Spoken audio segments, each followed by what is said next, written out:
Here's my audience.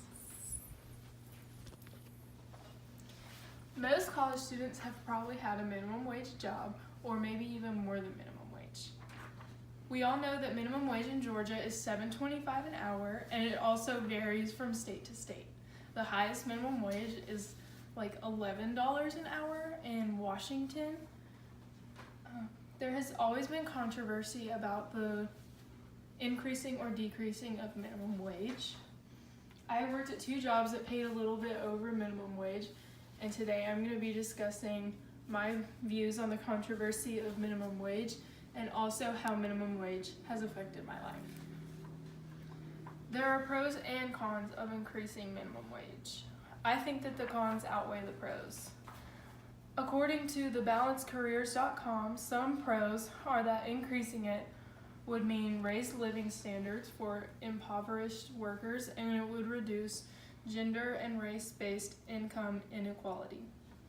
The cons are that high school dropout rates would increase, and it would actually become harder to find a job and easier to get fired.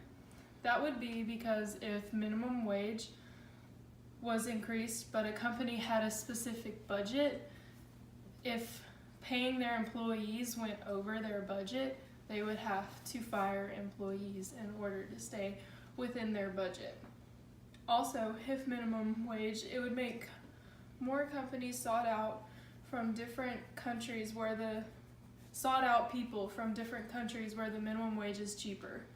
I personally think that minimum wage jobs should be the easiest to get, and a majority of these jobs actually go to high schoolers, and I don't really think it's necessary for a high schooler to get $10 or $11 an hour.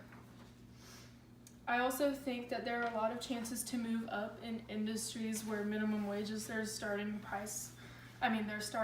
salary, such as like McDonald's or Zaxby's, or even like at Kroger. There's always chances to move up, and either that be with raises or promotions.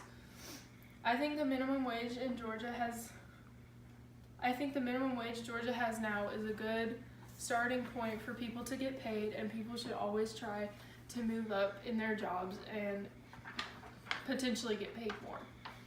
As I said earlier, I have had 2 jobs where I made a little over minimum wage. Both of them gave me a good amount of money to get gas and also have money to have fun with. Of course, there are better weeks than others, such as weeks that I work more, but I know each week I will have enough money for gas and to get food once or twice during the week. I live at home and work part-time, which means I don't have bills to pay for, but I also don't work as much as somebody who is employed full-time would make. Both of my jobs were fairly easy to get. The fact that so many places are always hiring shows that the minimum wage currently is just right. It is good because there are jobs for a lot of people when there would not be if minimum wage was higher. Kevin Hassett made a really good point on CNN where he said that lifting the minimum wage would result in job loss. A bunch of workers would be getting big checks, and a bunch of workers would be losing their jobs. I agree. I think that raising minimum wage would increase unemployment rates. Minimum wage gave me a good amount of money for myself being a high school student. In conclusion, minimum wage is at a good stance right now. If it went any lower, that would be a problem with underpay. And if it went up, that would result in higher unemployment rates and a lot of other bad things. I think that industry should keep a small job starting at minimum wage in order for it to be easier to get. If minimum wage increased, jobs would not be easy to get, and also would increase high school dropout rates, which would make everything go all out of balance. Right now, things are balanced with the way minimum wage is.